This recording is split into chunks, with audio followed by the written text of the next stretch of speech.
Bom, seguindo aqui, minha rapaziada, o negócio é o seguinte, ó. O Pablo Maia já há muito tempo, ele vem... Desde quando ele subiu da base do São Paulo, é um jogador que é muito especulado no mercado. Já foi especulado em vários times do futebol europeu e tudo mais, é aquela coisa. Teve lesão grave, se machucou, fez cirurgia, aí evidentemente que se esfria, né, porque ninguém vai querer comprar jogador que tá com lesão grave, cirurgia e tudo mais. Aí depois saiu novas informações, ele foi lá e se machucou de novo, ele teve ali fazer a cirurgia em 2024, né? E eu no começo de 2025.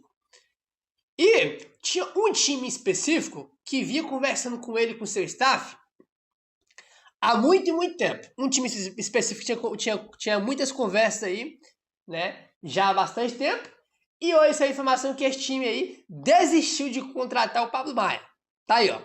Segundo o Valentim Furlan, o Besiktas da Turquia desistiu de Pablo Maia. O clube turco mantinha contato com os intermediários e seus empresários há vários e vários meses, mas descartou avançar para o negócio nesta janela de transferências. O jogador tem sondagens da Europa, mas não tem propostas neste momento. Informação que trouxe o Valentim Furlan, tá? Então tá aí, o Besiktas estava interessado, já conversava já há muito tempo, de olho ali, né, olhando de perto, mas desistiu de avançar nessa janela. Pode ser que na próxima do meio do ano volte interesse? Pode. Nessa janela eles não vão fazer nenhuma proposta. Aí, como o Valentim Furlan colocou aqui, ele tem sondagens de outros times aí da Europa, que é normal, mas proposta, né? O negócio na mesa não tem. Não tem aí, por enquanto. Cara, o Pablo Maia tá jogando muito mal, né, mano? Ele tá muito desvalorizado porque é aquela coisa que eu te mostrei. Ele fez 2 cirurgias, né? Uma em 24 e outra no começo de 25. E, tipo assim, ele começou 2026 muito, muito mal, cara. É muito ruim a temporada dele nesse início. Muito ruim. Tanto que é aquela coisa. A gente reclama de quê no São Paulo? Do meia e do camisa 5 ao primeiro volante. Hoje a gente só tem o Pablo Maia que é o primeiro volante. E ele quase não joga. Pra você ver, tipo assim, a gente tem uma carência na posição, só tem um jogador pra essa posição e esse cara quase não joga. Pra você ver o nível que ele tá mal, o tanto que ele tá mal. Entendeu? Então, muito preocupante o início de temporada do Pablo Maia. Ah, galera, mas é que ele teve lesão grave. Cara, eu sempre ressalvo aqui que o Pablo Maia teve 2 cirurgias, então eu sempre falo, ó, tem que ter paciência, não sei o que. Agora, ano passado, ele tava oscilando, fazia jogos ruins, jogos bons, mas esse ano ele piorou em relação ao ano passado. Essa que é a questão. Ele piorou em relação ao ano passado. Eu acho que essa aí que é a questão. Como é que pode piorar? Tendência é que o cara vai melhorando. E não que piore. Tanto que ele quase não tá entrando em campo. Seguindo aqui agora, pra gente mudar de assunto e bora falar sobre ele, que é o assunto aí do momento, que é o Marcos Antônio, que tá despertando interesse do Flamengo já tem algum tempo, não é novidade aí pra ninguém. E tem notícia aqui sobre a multa dele para o mercado nacional, que é para deixar a gente tranquilo, tá? Eu até achei que essa multa dele era um pouco mais baixa, mas não. Segundo o Valentim Furlan do UOL, a multa rescisória de Marcos Antônio para o mercado nacional é de 100 milhões de euros. O São Paulo só topa abrir conversas por algo na casa dos 25 milhões de euros, como a gente já está sabendo dessa parte aí.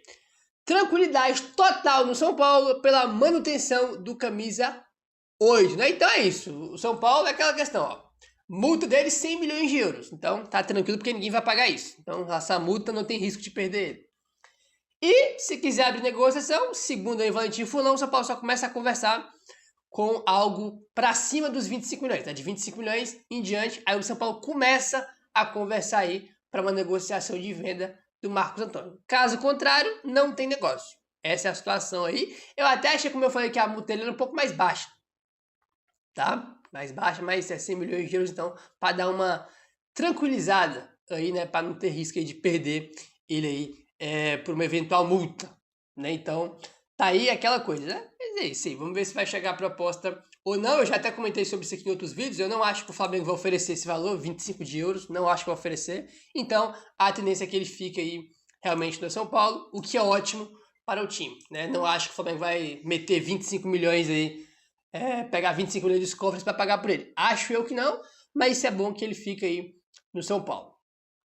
Ele tá vendo aí um momento muito, muito bom mesmo. Certo, minha rapaziada? Vamos seguindo aqui agora e a parada é a seguinte. A gente tá vendo aí nos últimos meses, podemos dizer assim, algumas mudanças no São Paulo, e uma delas aí, que já vem acontecendo antes do impeachment do Casares, é aquelas movimentações, aqueles protestos dentro do Clube Social do São Paulo, que é algo que até então nunca tinha acontecido. Você vê como é um marco histórico no São Paulo, né? Impeachment nunca tinha acontecido.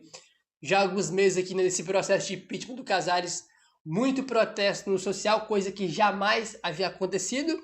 E nesse final de semana aí, tá, cara, foi marcado aí, né, esse final de semana foi marcado aí por mais movimentos e cobranças no Clube Social do São Paulo, tá? E aquela coisa, o Casares saiu, Calor Magno saiu, mas tem mais gente para sair. Mais gente para sair. Tá aí, ó. Durante o final de semana, o movimento Nova Era se reuniu no Clube Social do São Paulo para pedir as exclusões de Mara Casares e Douglas Schwartzman do quadro associativo do São Paulo, já que existe a possibilidade de ambos sofrerem uma pena bem mais branda do que só a expulsão. O grupo também pediu a saída do Outen Aires, que é o presidente do Conselho Deliberativo. É isso, cara. Esse aqui eu concordo com tudo, né? O movimento Nova Era Tricolor, né? O movimento aí, né, de pessoas que, né, são do... Na verdade, é um grupo que tem gente do social, né? Tem conselheiro e tem torcedor comum no meio. É um movimento que tem, né, torcedor comum, gente do que é sócio do clube, gente do conselho, né? Engloba aí vários tipos de torcedores, podemos dizer.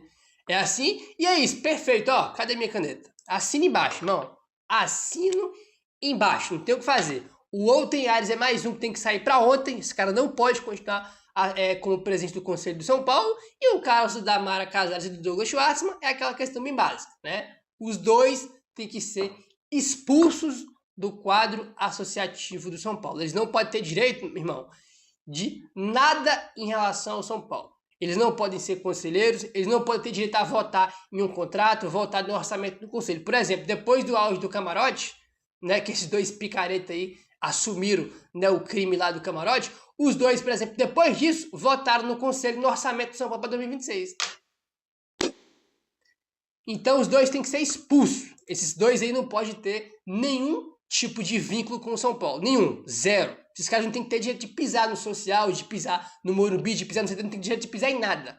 Eles têm que ser expulsos do quadro associativo. Expulsos. E é isso, né, que esse movimento aí cobrou no final de semana, isso que a gente espera que aconteça aí.